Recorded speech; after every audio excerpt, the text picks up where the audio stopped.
Hey guys, welcome to the first huddle of the winter break. We're so glad that you're kind of jumping in here via IGTV. All the information for our huddles, you can click the link in bio and jump into one if you're not in one yet.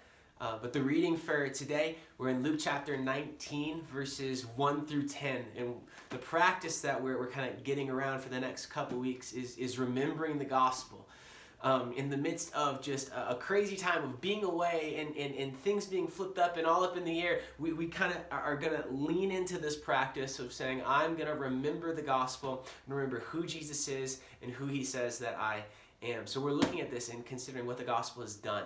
What the gospel has done. And we see it really, really clearly in this text of Luke chapter 19, verses 1 through 10, as we see the encounter between Jesus and Zacchaeus. And the gospel does this, that we need to remember that the gospel has taken us while we were sinners and has made us to be saved through Jesus Christ. We see that come up here, that in verse 7, just as you read the text, I just want you to notice a couple things. In verse 7, the people were displeased.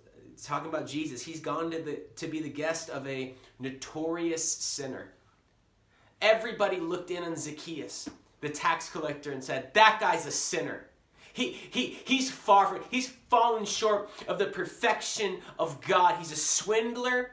He lies, he cheats, he does all of these different things. He's betrayed his people, all of these different things. And they call him a sinner, one who has missed the mark, one who has fallen short of the glory of God, just like me.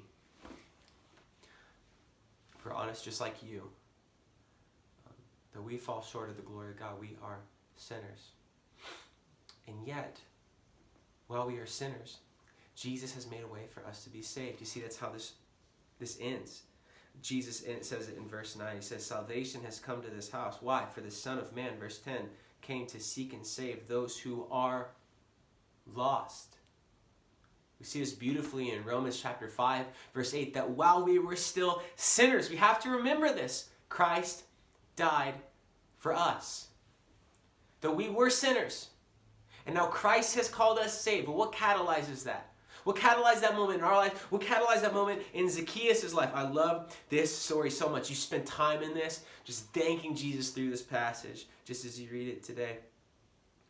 Verse 5. When Jesus came by, he looked up at Zacchaeus. Well, what did Zacchaeus do? Zacchaeus had run ahead of Jesus coming into town and climbed into the sycamore fig tree beside the road, for Jesus was going to pass by that way. And Jesus came by and he looked up at Zacchaeus and he called him by name. And he said, Zacchaeus, quickly come down. I must be a guest in your home today. I must dine with you. I must fellowship with you. I must be with you. Jesus looks at Zacchaeus and he calls him by name. And then he invites himself in to Zacchaeus' home. That's the same story for every sinner who's been saved. We don't initiate, Jesus does. Jesus took the first step. It was Jesus' idea before it was ours, before it was yours. And I hope you remember that today, that Jesus saw you. Wherever you were, a sycamore tree, alone in your room, maybe just moments after doing something you know, wherever it was, Jesus saw you. He called you by name, and he invited himself. And all that you had to do was all that Nicodemus had to do was respond. He sees you. He calls your name. He invites himself. Do you remember that moment when you understood that Jesus saw you, that he knew your name, and then he invited himself into your home? That moment when you responded and you said, yes. Yes, you did what Zacchaeus did. You quickly climbed down from wherever you were and took Jesus into your house with excitement and with joy. Well, you can remember that today. You can remember that he sees you. He knows your name.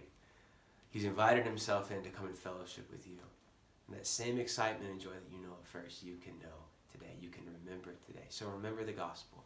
Remember how far you were from God as a sinner, and how close he's made you now to be as one who's been saved by Christ. Rest in that today.